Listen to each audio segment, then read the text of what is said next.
एक अद्भुत सैनिक और एक पौराणिक कहानी का नायक, तुम्हारा भाई जिसे देवता मानते हैं। जब वो आएंगे, और वो जरूर आएंगे,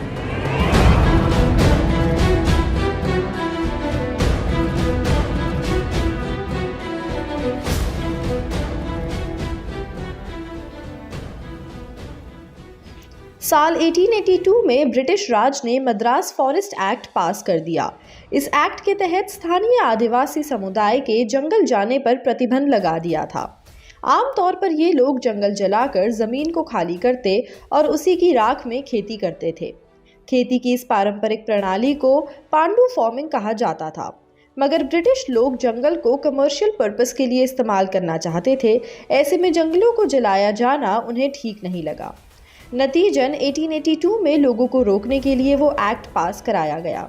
इस घटना के ठीक 15 साल बाद 4 जुलाई 1897 को विशाखापट्टनम में वेंकट रामाराजू और सूर्य नारायणा के यहाँ एक बच्चा पैदा हुआ।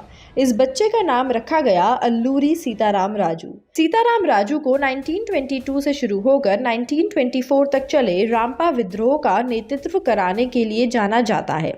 ब्रिटिश सरकार के हाथों पास हुए इस एक्ट के प्रति लोकल लोगों में बहुत गुस्सा था, मगर उनके हालात ऐसे थे कि वो कुछ नहीं कर सकते थे।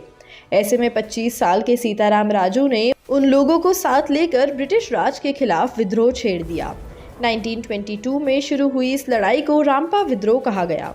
सीताराम राजू ने सैकड़ों लड़ाकों के साथ मिलकर पुलिस स्टेशनों पर छापे मारे, उनके हथियार और गोला बारूद भी लूटे। ब्रिटिश पुलिस फोर्स की जो भी टीम उन्हें पकड़ने के लिए भेजी जाती, वो उसे मार देते थे। हालांकि इतनी भागम भाग के बाद 7 मई 1924 को ब्रिटिश फोर्स ने चिंतपल्ली के जंगलों में सीताराम राजू को घेर लिया। वो सीताराम राजू की मौत को क्रांतिकारियों के बीच कड़ा संदेश भेजने के लिए इस्तेमाल करना चाहते थे, ताकि कोई ब्रिटिश सरकार के सामने खड़े होने की हिम्मत ना कर सके। सीताराम राजू को पकड़कर पास के कयूरी गांव में ले जाया गया। उन्हें पेड़ों से बांधा गया और लोगों के सामने गोली मारकर उनकी हत्या कर दी गई। द हिंदू में छपी एक रिपोर्ट के मुताबिक इस रिबेलियन को कुचलने में ब्रिटिश को 2 साल का समय लगा और उसके लिए तकरीबन 40 लाख रुपए खर्च करने पड़े।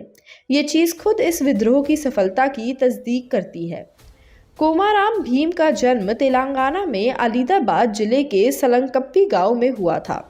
जन्म की तारीख 22 अक्टूबर 1900 बताई जाती है, मगर साल को लेकर कन्फ्यूजन रहता है। भीम का बचपन बड़ी दिक्कत में गुजरा। उन्हें किसी तरह की फॉर्मल एजुकेशन नहीं मिली। उन्होंने अपने लोगों की दुर्दशा देखी, पुलिस से लेकर व्यापारियों और जमींदारियों के हाथ होता शोषण भी देखा, जिंदा रहने के लिए भी संघर्ष किया। गांव के लोग जंगलों में खेती से जो भी फसल उगाते, उसे निजाम के लोग छीन कर ले जाते थे, ये कहकर कि जिस जमीन पर फसल उगी है वो उन लोगों की नहीं है। इन पीड़ित आदिवासियों के खिलाफ जब भीम के पिता ने आवाज उठाई तो उन्हें जान से मार दिया गया। एक बार फसल की कटाई चल रही थी, तभी वहां पटवारी लक्ष्मण राव और निजाम के पट्टेदार सिद्दीकी आए। उन्होंने गोंड लोगों से टैक्स भरने को कहा, गाली गलौज की ओर परेशान करने लगे। बात बढ़ती गई और कोमाराम भीम के हाथों सिद्दीकी की हत्या हो गई। जान बचाने के लिए भागना पड़ा। इसके बाद एक प्रिंटिंग प्रेस में काम करना शुरू किया। वहां अंग्रेजी, हिंदी, उर्दू लिखना सीखा। जब प्रेस बंद हुआ तो असम के चाय बागानों में काम करने लगे। वहां काम करने वाले मजदूरों के लिए आवाज उठाई तो जेल में डाल दिए गए। 4 दिन बाद जेल से छूटे और जोड़े घाट आ गए।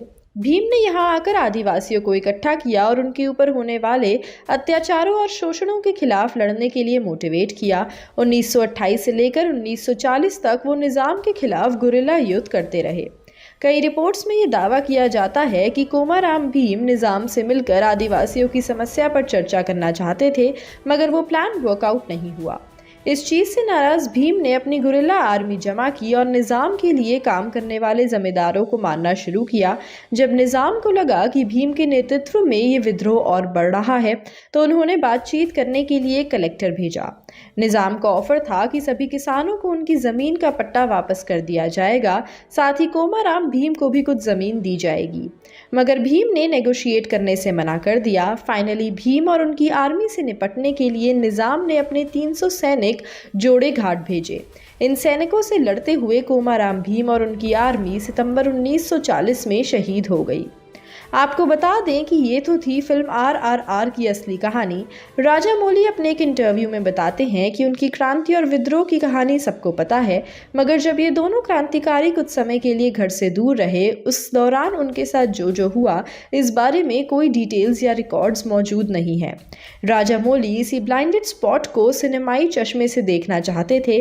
क्या होता अगर इस वनवास के दौरान इन दोनों लोगों की दोस्ती हो जाती, ये लोग एक दूसरे को इंस्पायर करना शुरू कर देते। ये फिल्म इसी फिक्शनल जोन को एक्सप्लोर करती है। RRR का फुल फॉर्म हुआ राइज रोड रिवॉल्ट। हिंदी में बोले तो उठो, गर्जो और विद्रोह करो। साथ ही इस फिल्म से जुड़े 3 लोगों का नाम भी आर से ही शुरू होता है, राजामौली, रामचरण और नंदमुरी तारक रामा राव, यानी NTR जूनियर। ये फिल्म 2 ऐतिहासिक किरदारों के बारे में है। ये 2 लोग हैं अल्लूरी सीताराम राजू और कोमाराम भीम। ये लोग आंध्र प्रदेश, तेलंगाना से आने वाले रियल लाइफ फ्रीडम फाइटर्स थे।